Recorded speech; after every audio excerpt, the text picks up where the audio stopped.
Est-ce que tu peux vouloir plaire à des gens dont tu n'aurais que faire? Ouais. Ouais, ouais, je crois que... Je sais pas.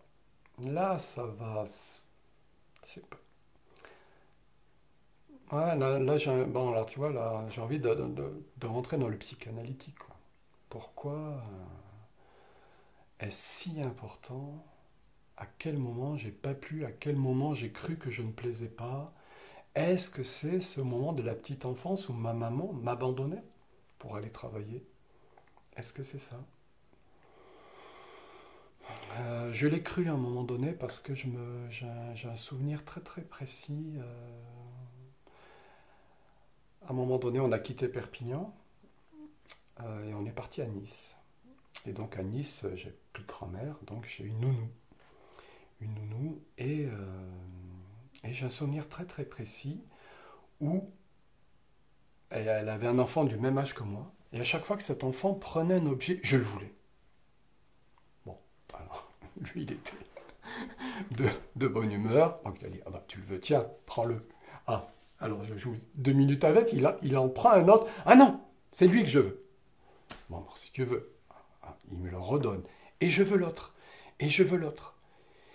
Mais je subis le truc, tu vois. Je suis enfant et je subis le truc. Je ne suis attiré que par l'objet qu'il tient à la main. Et, euh, et, euh, et la nounou craque parce que ça se passe devant ses yeux. Et à un moment donné, elle me dit, bon, stop.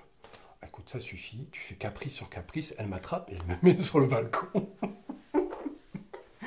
Et je hurle de toutes mes forces. Je suis puni.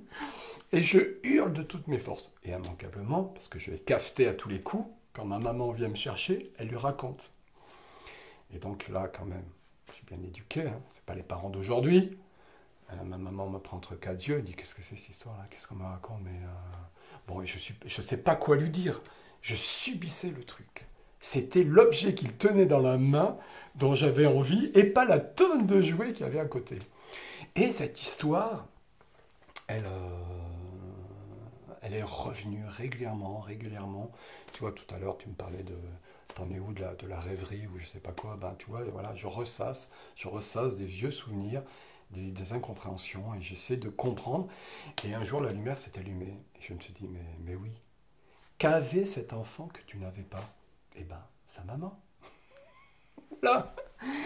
Et donc voilà, c'était transposé à ça. Lui, il était là avec sa maman depuis 5 heures, et là, c'était 7h30, ça fait déjà 2h30 que tu étais avec eux.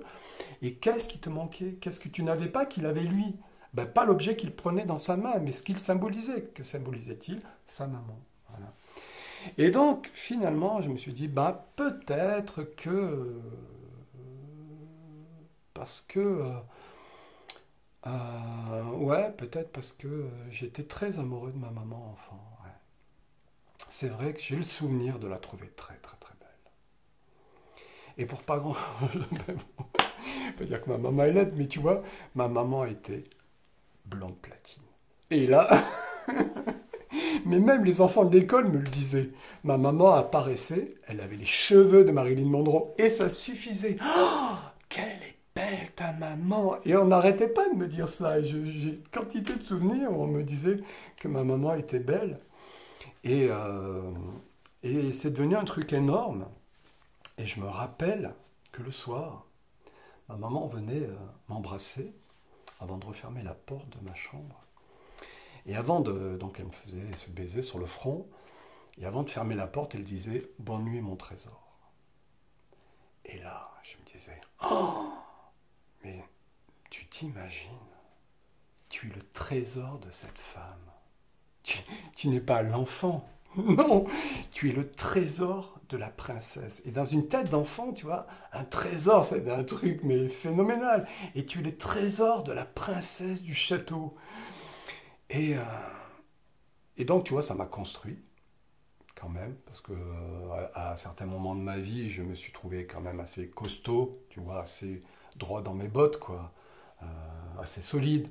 Et si tu me demandes pour qu'est-ce qui t'a construit, ben, je trouve cet amour maternel, cet amour, c'est-à-dire cet amour euh, sans concession, mais Ah, c'est pas le mot que je veux dire.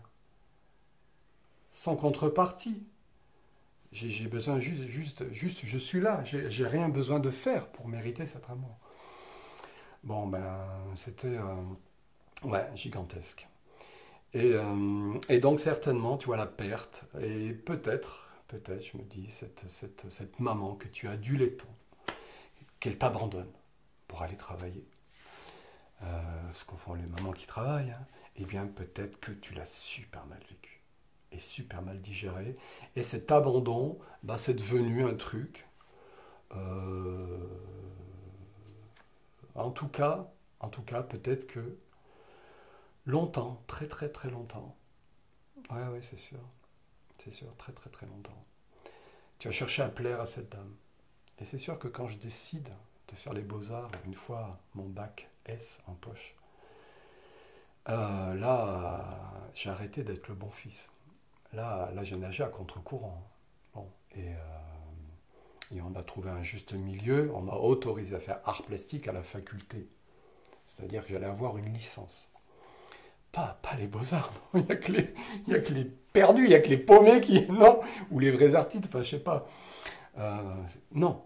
Et toi, tu n'es pas un vrai artiste, tu t'as jamais peint, parce que c'est sûr qu'à ce moment-là, c'était qu'un fantasme en plus. Bon, voilà, là j'ai arrêté d'être le bon fils, j'ai arrêté de chercher à plaire. Mais jusque-là, j'ai cherché à plaire à cette dame en particulier. Et peut-être que ben, c'est le pli. Voilà, tu vois la feuille de papier blanche là, vierge. Et ben elle a un pli, elle a ce pli là. Et peut-être que boum, boum, boum, ben ouais, il y a le pli. Hein. T'as beau, t'as beau défroisser, ben là on voit très très bien la ligne. Et immanquablement, je vais revenir. Bon,